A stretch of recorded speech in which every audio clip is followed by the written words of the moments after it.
Hey there, classroom free educators. We're going to try this again. So I realized what happened yesterday is I originally signed up for a 14-day trial of G Suite for Education prior to starting the challenge. I actually was using it to train my teachers and didn't realize that when the trial ended, so would my access. And that included access to the files and the Google Classrooms. And so um, today I spent the day on chat with the Google support, who was phenomenal in assisting. And because of all of the COVID-19 requests from schools across the globe to access Google Classroom, to access G Suite, there's just kind of a backlog in processing everyone's accounts. So with that being said, they were able to extend my trial subscription for a couple months until they could actually approve my official account. So we are back in business. It was just so weird because I'd spent the entire morning and early afternoon yesterday preparing the demo classes and everything for this particular training.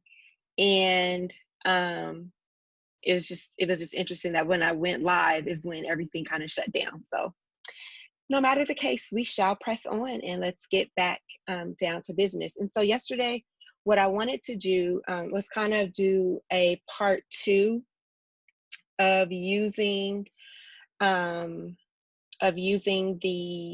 Google Drive and organizing your Google Drive specifically to prepare for your online Google Classrooms. And what I went ahead and was able to do was I created two sample Google Classrooms, one for elementary school class, a sixth grade class, and then another for a middle school, high school art class. So today I want to specifically talk about setting up a sample elementary school class, okay? And in terms of my drive, there are a couple of things that you want to be mindful of. So first off, by default, Drive will have this like priority view there, and it'll show kind of like the last files that were edited. This can become a bit overwhelming if you are a teacher and you have a lot of students, or even if you're a school administrator and you monitor the Google classes, because anytime a student edits a file, then it's going to pop up here into your priority. And so I'm going to just go over here to my settings and let's see, right here, make priority. I want to take that off. I am going to just uncheck all of these suggestions because I want to streamline my drive, the way kind of my drive looks in there, and I don't want this to always be the first thing that comes up. Okay, so if you remember in the decluttering your drive tips, we talked about creating folders and color coding and naming them and things like that. But I thought about it, for many of you that are going to be using Google Classroom and the G Suite for the first time, meaning you traditionally just use your computer hard drive, or maybe you have your files saved in a Dropbox or just anywhere, even on your computer. You want to then be able to understand how to migrate those files into your Google Drive, just to make things more simple when the time comes. And so I thought about if I am going to be setting up my elementary school class, okay, like we have here, and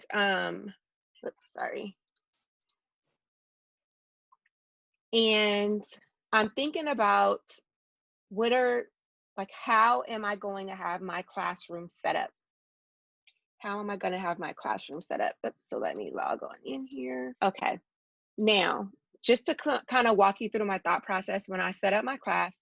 Again, this is a sample elementary school class. I'm going to just say sixth grade. And I am going to organize this. This would be for a summer school class. So thinking the class will be about 6 weeks long, I am going to organize this class by weeks as opposed to by like units or specific topics, okay? And a couple of things that I have in place for my classroom. First of all, and I'll talk more about this in our Google Classroom training day, but I like to set up the very top section. And again, I'm in the classwork tab of Google Classroom, is important information. And when my students come and they log into their classroom and they come to this page, they're going to automatically know if they have any questions or any resources or materials that they may need to reference. They're always going to be found up here in the top part. The very first thing I'm always going to have is their interactive notebook, because this is something that students will use often. And if you want to know more about the interactive notebook, I did record a mini lesson about that. It's on our channel. The welcome letter in here is, you know, at the beginning of any class or semester, I would have a letter posted to welcome my students, to tell them about me, and also their parents, how they would contact me, and all those things. Our class expectations, okay, so in here, anything that they would need to know regarding how our class is going to function. If the students would like to be able to schedule virtual office hours with me, they know they can come here and click on the link and it'll take them to the calendar where they could schedule an appointment. This is handy because I like to, again, organize and coordinate my class and my assignments for my students. This is great for my English learners because symbols are oftentimes universal. It's also great for my students with an IEP or with a special education or disability, because again, the symbols and the icons make it easy for them to navigate it, to be able to understand. And so I created here just a sheet that has what the different symbols are, and so the students would know, okay? So the blue dot, if there's a blue dot next to the name of the assignment, that means that's our jumpstart activity. That means that's the very first activity you do every day when you log onto class. If it has this notebook, that means that this activity can be completed inside their interactive notebook. If it's some type of test or quiz or other assessment, it'll have this one here. The video camera, if this means they're going to need to log into a live class session. And then here it just kind of talks about the different content areas. If it's a reading assignment they have to turn in, a writing assignment, a listening, a speaking, or an ELA lesson. I'm sorry, the ELA lesson actually is going to go down here with the subject area. So because this is an inclusive 6th grade classroom, we have the different subjects that we cover in class. So English, science, history, art, PE, and math. So those are the symbols to let the students know what subject that we're covering. And then here are just some general symbols. If they see this, that means they need to either send me an email or check their email. This is a reminder of maybe a classroom expectation. If I need a student to schedule virtual office hours with me to discuss this, that'll be that symbol. And then this be the symbol for an announcement, okay? So I have this here again. It's found in the important information section of my classroom. And then this right here is important because it's our daily classroom schedule, but there's nothing there. What happened? Oh, there it is. Okay. Whoops. So let me go ahead and show you how we added that. It's a great mini lesson here. Okay, so when I go over to my classroom, and I'm going to just click here and I'm going to select edit. Okay, and then I'm going to add here my Google Drive file. And this is why it's so important to have an organized drive so you can find these files. Okay, and then I'm going to go ahead and just save that now that it's updated. And then now students and parents especially can just click on this at any time if they're not sure what their child should be doing at any given time. So this again is just based on 8, let's say, to 3 class schedule, you know, from 8:45 to 9 a.m. Of course, anytime before that, students can log in and complete their Jumpstart activity. And I want them to have this done before our live class sessions, because Then it'll kind of give me something to break the ice with the students. From 9 to 9:45, we'll have our live class session. From 10 to 12, students will have independent work time. And then here on Monday and Wednesday, it's either going to be in English, science, or art assignments. Tuesday, Thursday, math, history, or PE. And then on Friday will be reserved for any type of group collaboration that students will do virtually. From 1 to 2 is when I will have my virtual office hours. And during this time, students can schedule 15-minute appointments. Students and parents can schedule 15-minute appointments to meet with me to discuss whatever. Maybe there's a lesson that they need to be retaught, or they have some questions, or whatever the case may be. I reserve this time daily for students. And then by the end of the day, I want to be able to give some sort of informal or formal assessment, an exit ticket activity, or something, just so that I can see where we are at the end of the day, and will also help me to prepare for any adjustments to the lesson for tomorrow. So this is a sample, again, schedule, and it's found under my important information tab. So then when you're able to look at the schedule, then this right here makes sense. So what I do, again, is everything is scheduled by the week, because I'm thinking this as a summer school class, so it's a 6-week session. And here on blue, and it follows our symbols, the blue for the Jumpstart activity. When you click on it on Monday, it's just a quick question. Share one thing that you learned over the past weekend, and the students will then submit their responses. Then students, we would have, here is our live class session. So you see the video camera, that's the symbol for that. And here we will be doing an English direct instruction lesson at 9 a.m. The students will join our Google Meet classroom and be ready to take notes. I attached a template for them to take notes. And here it has the time. It'll be from 9 to 9:45. And then students will just click the link to join in that live class session.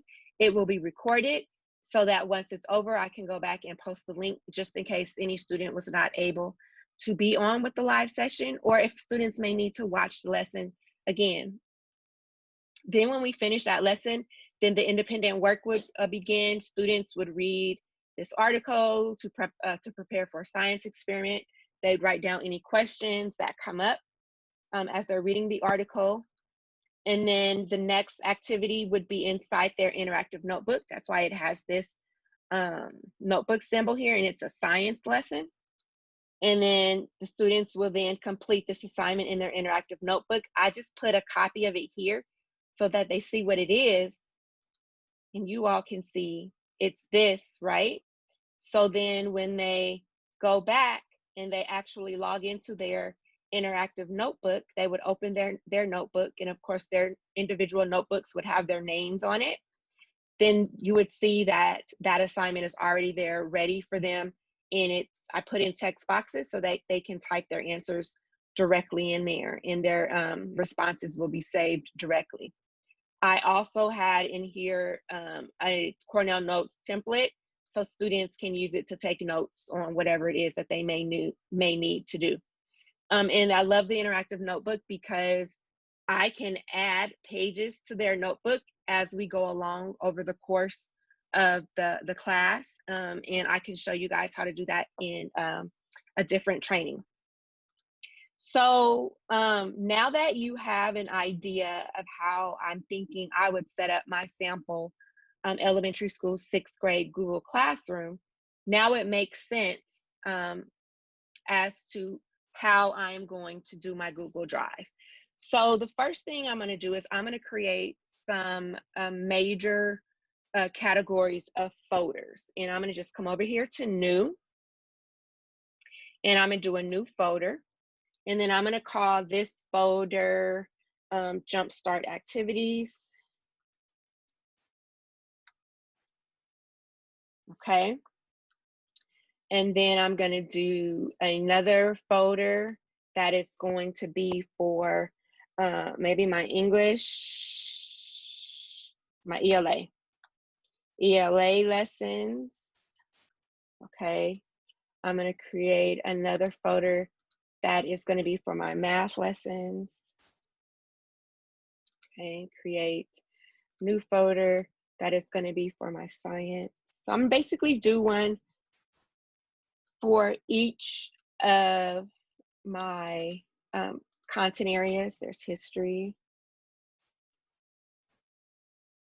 Okay, and so we have math, science, history. There was arts and PE.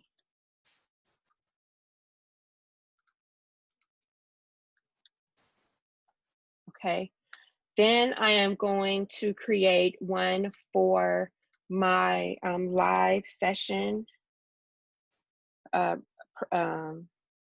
slides, because I'll do Google Slides for my live sessions. And we'll probably need one more for assessments. Okay, and then I'm going to just come back, and they're by default, they're in alphabetical order. PE. Okay, so I'm going to actually, I want to rename these just quickly to put some numbers so that I can have all of my lessons, all of my lessons together. So there's art. If you notice, it by default puts everything in alphabetical order, but there's a certain order that I want to have my folders in so that they are easily accessible. So like I want to have all my lesson folders together. So I'm just going to add the number so that then it puts it in chronological order. So history, then we have math.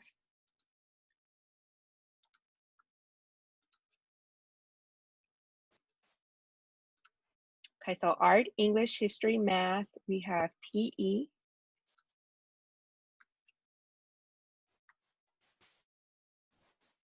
And science.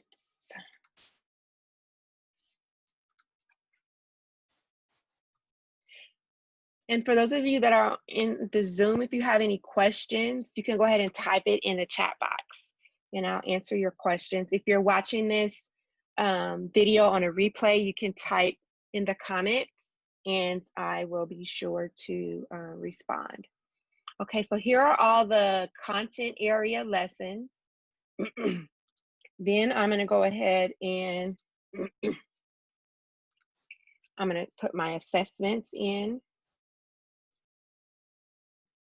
Okay, I'm going to do my jumpstart activity, and I am actually going to, because this is the first thing that we do. Let me see if I do.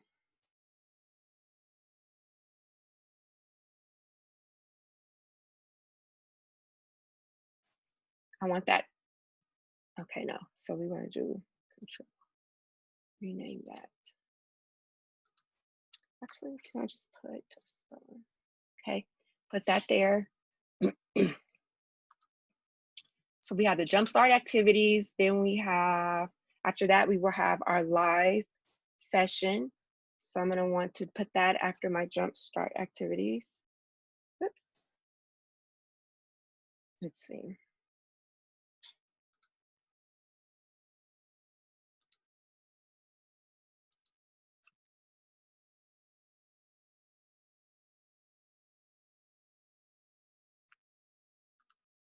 Okay, jumpstart activities, live session, slides, then we go into our lessons and any assignments, and then we have our assessments. Perfect. So from here, if I have, let's say, art lessons or English lessons or whatever that I want to add from a different location on my computer, I would open that up. I could do new file upload. Then I would go on my hard drive to find wherever, let's just say by chance, this was the assignment that I wanted to put into the art lessons folder. And then I would add there, and I would go ahead and add the files underneath each one. And this will also help to keep things organized if I want to, because my Jumpstart activities icon is blue, I could change that color blue. You know, maybe my live sessions, I want those to all be yellow. Okay, then all the different lessons, you could make them red.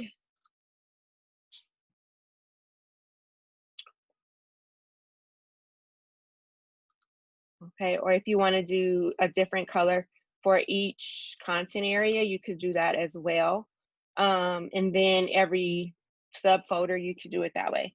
So these are just, again, ways to really just keep my drive organized. I am a huge fan of color coding.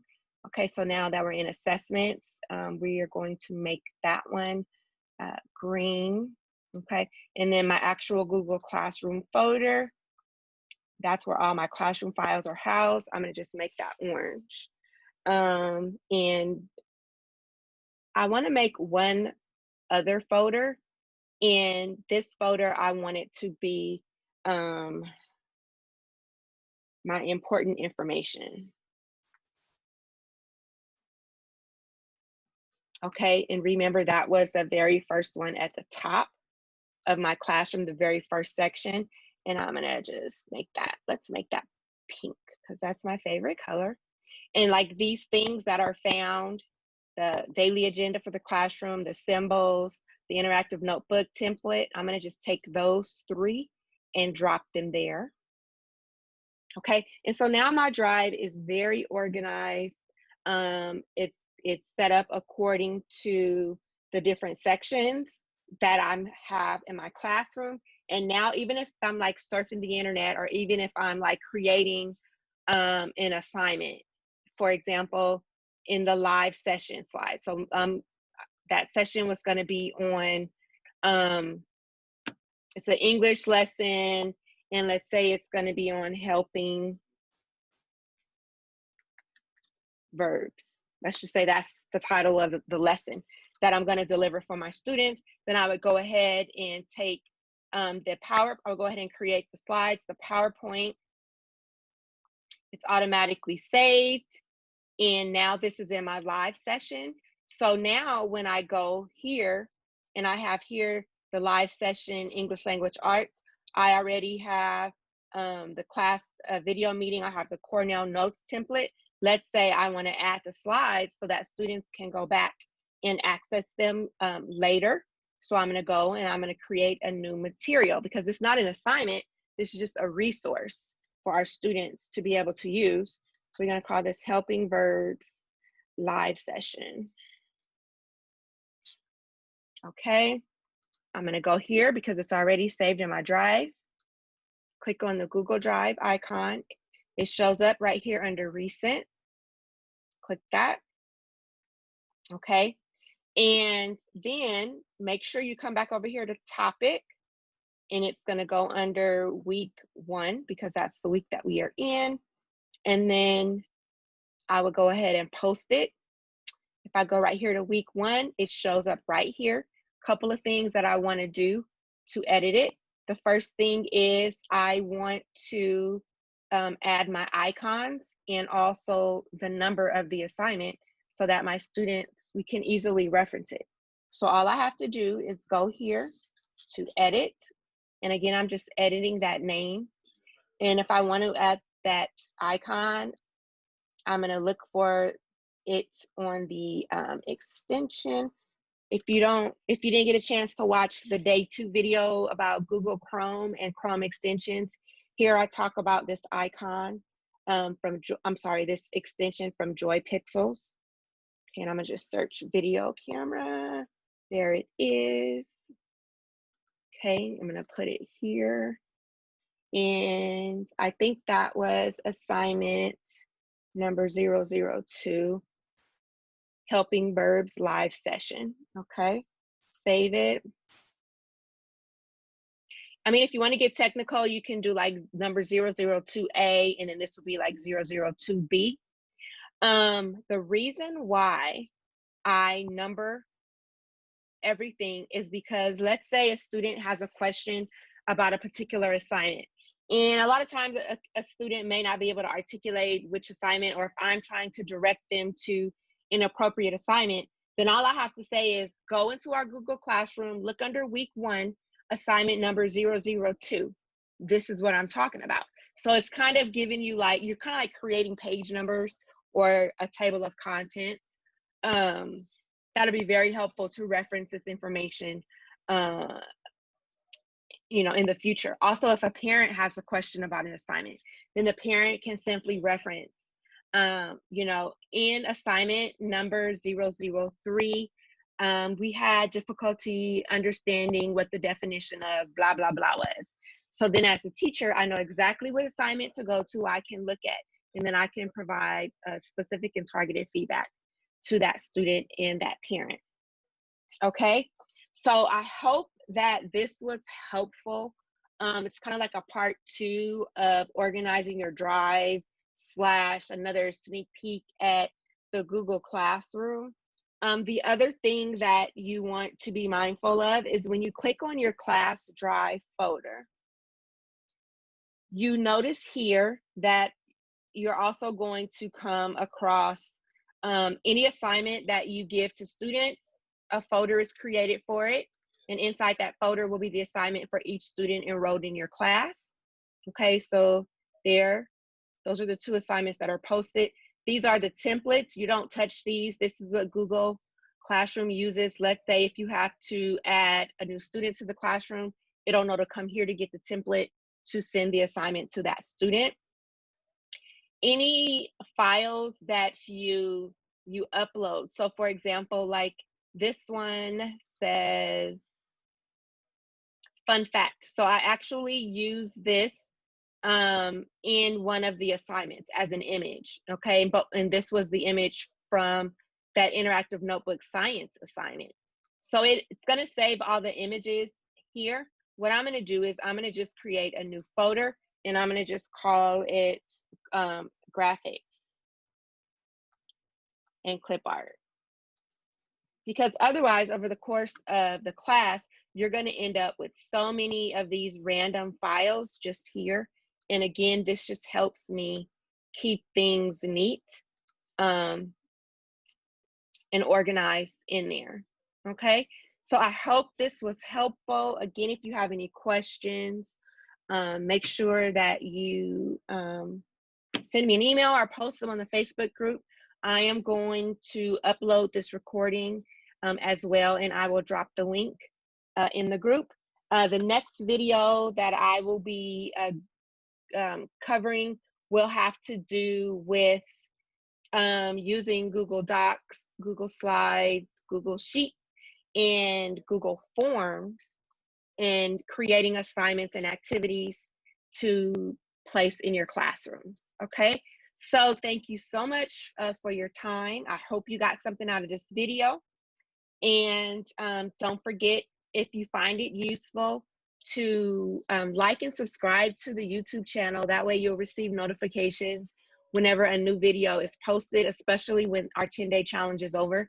I will continue to add additional trainings, and you definitely want to make sure that you get that information. So enjoy the rest of your day.